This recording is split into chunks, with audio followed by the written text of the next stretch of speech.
ഹരി ഓം. ശ്രീമദ് ഭഗവത്ഗീത 13-ാം അധ്യായം ക്ഷേത്രജ്ഞ വിഭാഗ യോഗത്തിലെ 28-ാമത്തെ ശ്ലോകം. ആത്മാവ് വ്യഷ്ടിയിലും സമഷ്ടിയിലും ഒന്ന് തന്നെയാണ് എന്ന് സൂചിപ്പിക്കുന്ന ശ്ലോകമാണ് 28-ാമത്തെ ശ്ലോകം. ആ ശ്ലോകം നോക്കാം. സമം സർവേഷു ഭൂതേഷു തിഷ്ഠന്തം പരമേശ്വരം വിനശ്യൽസ്വവിനശ്യന്തം യപശ്യതി സ പശ്യതി.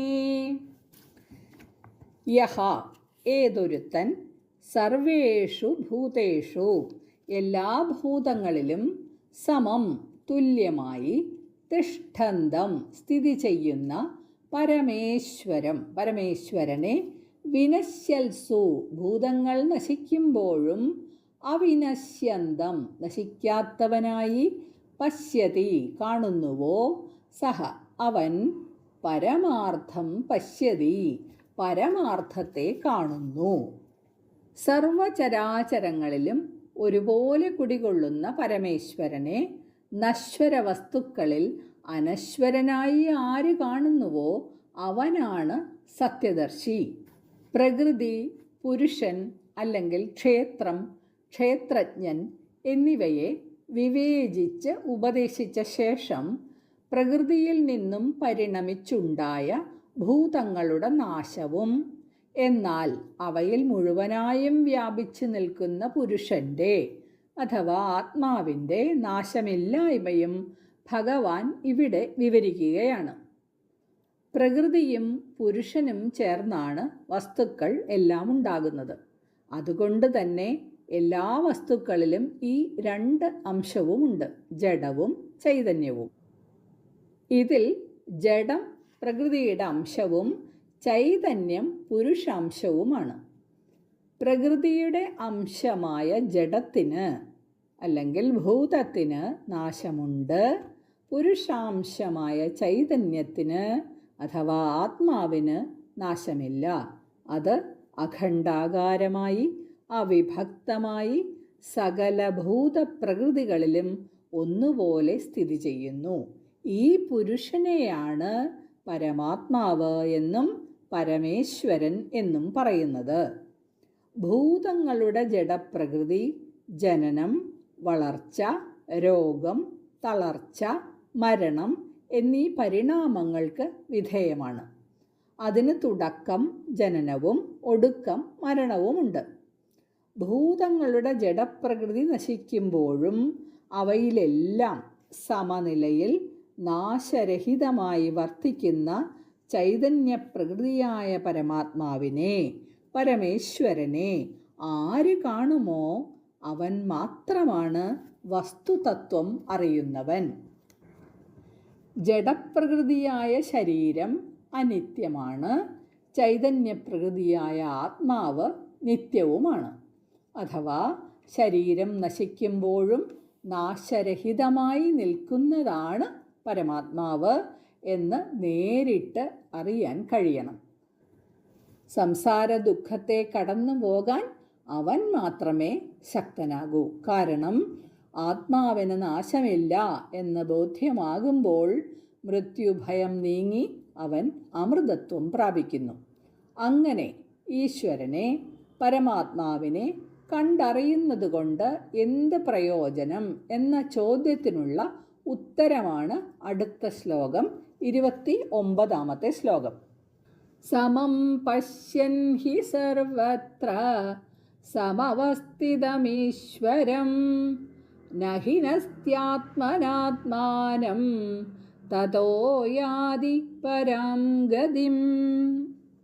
ഹി എന്തുകൊണ്ടെന്നാൽ സർവത്ര എല്ലായിടത്തും സമം ഒപ്പമായി ഒരു വ്യത്യാസവുമില്ലാതെ സമവസ്ഥിതം സ്ഥിതി ചെയ്യുന്ന ഈശ്വരനെ പശ്യൻ കാണുന്നവൻ ആത്മന ആത്മാവുകൊണ്ട് അല്ലെങ്കിൽ തന്നെത്താൻ ആത്മാനം ആത്മാവിനെ നഹിനസ്തി ഹിംസിക്കുന്നില്ല. തതഃ അതുകൊണ്ട് പരാം ഗതിം പരഗതിയെ അഥവാ മോക്ഷത്തെ യാതീച്ച പ്രാപിക്കുകയും ചെയ്യുന്നു. എന്തെന്നാൽ എല്ലാറ്റിലും സ്ഥിതി ചെയ്യുന്ന ഈശ്വരനെ ഒരേ മാതിരി തന്നെ വിളങ്ങുന്നതായി കാണുന്നതുകൊണ്ട് അവൻ തൻ്റെ ആത്മാവിനാൽ ആത്മാവിനെ ക്ഷതപ്പെടുത്തുന്നില്ല. അതുകൊണ്ട് തന്നെ അവൻ പരമഗതി അടയുന്നു. എന്നിൽ നിന്ന് ഇവൻ വേറെയാണ് എന്ന ബുദ്ധി കൊണ്ടാണ് പ്രാണികളെല്ലാം പരദ്രോഹം ചെയ്യുന്നത്. എന്നാൽ അവിനാശിയും അഖിലവ്യാപിയുമായിട്ട് ഈശ്വരനെ കാണുന്നവന് ഈ ലോകത്ത് യാതൊന്നും അന്യമായിട്ടില്ല. എല്ലാം ഞാൻ തന്നെ എന്ന അഖണ്ഡബോധം അയാൾക്ക് അനുഭവപ്പെടും. സകല ചരാചരങ്ങളെയും താനായി ആത്മാവായി കാണുമ്പോൾ അവിടെ ദ്രോഹചിന്തയോ ഹിംസയോ വരുന്നില്ല. അവനവനെ സ്നേഹിക്കാനല്ലാതെ ദ്രോഹിക്കാൻ ആരും ഒരുമ്പെടുകയില്ല. ജഗത്ത് മുഴുവനും താൻ തന്നെയായി അനുഭവപ്പെടുമ്പോൾ ചിന്തയിലും വാക്കിലും കർമ്മത്തിലും ആ അഹിംസാബോധം ഉറയ്ക്കും. അയാൾ ദയാസമുദ്രം തന്നെയായി മാറും. ജീവൻ അങ്ങനെ പരമാത്മഭാവത്തിലേക്ക് ഉണരുമ്പോൾ അഥവാ താൻ പരമാത്മാവ് തന്നെയാണ് എന്ന സത്യം സാക്ഷാത്കരിക്കുമ്പോൾ അവന് പരമമായ മുക്തി ലഭിക്കുന്നു. ഇനി 30-ാമത്തെ ശ്ലോകം നോക്കാം. പ്രകൃത്യൈവ ച കർമാണി ക്രിയമാണാനി സർവശ യഃ പശ്യതി തഥാത്മാനം അകർത്താരം സ പശ്യതി. സർവശഃ സകല പ്രകാരത്തിലുമുള്ള കർമാണി കർമ്മങ്ങൾ പ്രകൃത്യായേവ പ്രകൃതിയാൽ തന്നെ ക്രിയമാണാനി ചെയ്യപ്പെടുന്നവയും തഥാ അപ്രകാരം ആത്മാനം ആത്മാവിനെ അകർത്താരം ച ഒന്നും ചെയ്യാത്തവനായും യഹ ഏതൊരുത്തൻ പശ്യതേ കാണുന്നുവോ സഹ അവൻ പരമാർത്ഥം പശ്യതി പരമാർത്ഥത്തെ കാണുന്നു. എല്ലാ കർമ്മങ്ങളും പ്രകൃതി തന്നെയാണ് ചെയ്യുന്നതെന്നും ആത്മാവ് ഒന്നും ചെയ്യുന്നില്ലെന്നും ആര് കാണുന്നുവോ അവൻ പരമാർത്ഥം കാണുന്നു. പ്രകൃതിയാണ് എല്ലാം ചെയ്യുന്നത്.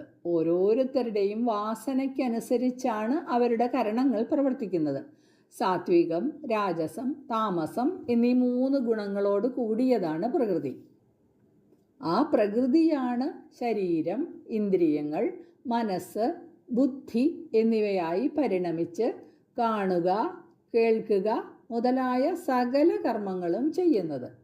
പുരുഷൻ അഥവാ ആത്മാവ് യാതൊന്നും ചെയ്യാതെ പ്രകൃതിയുടെ കർമ്മങ്ങൾക്കെല്ലാം സാക്ഷി മാത്രമായി സ്ഥിതി ചെയ്യുകയാണ്. ഓരോ വ്യക്തിയും ഓരോ തരത്തിലാണ് പെരുമാറുന്നത് എന്ന് വെച്ച് ഓരോ ശരീരത്തിലും ആത്മാവും വ്യത്യസ്തമാണോ എന്ന് സംശയിക്കേണ്ടതില്ല. നമുക്കൊരു ഉദാഹരണം പറഞ്ഞാൽ, വിവിധ തരം വൈദ്യുതോപകരണങ്ങൾ ഈ ഭൂമിയിലുണ്ട്.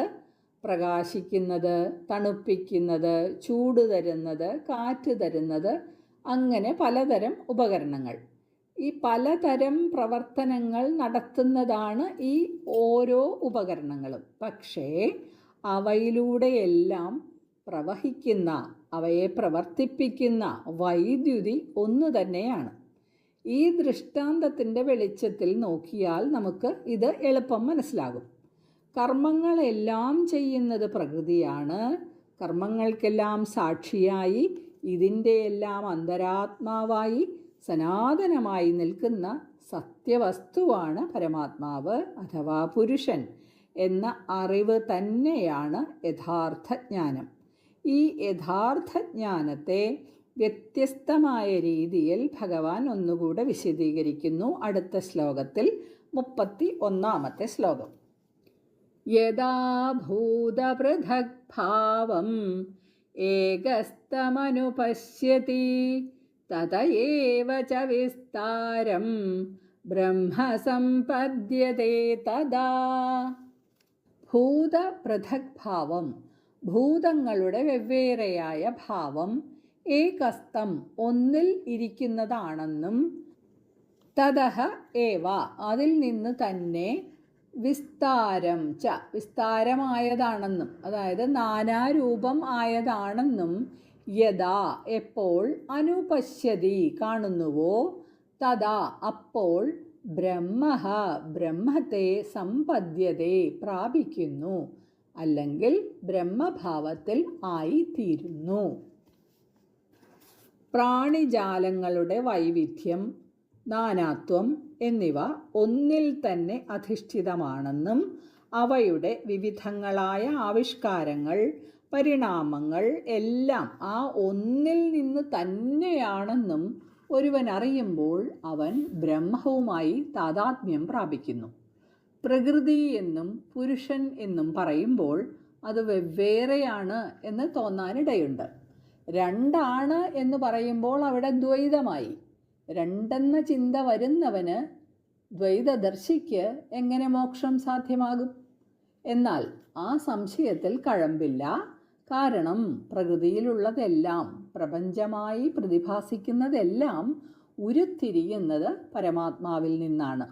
എല്ലാ തിരമാലകളും കടലിലാണ് നിലകൊള്ളുന്നത്, അഥവാ കടലിൻ്റെ വിഭൂതി വിസ്താരമാണ് തിരമാലകൾ.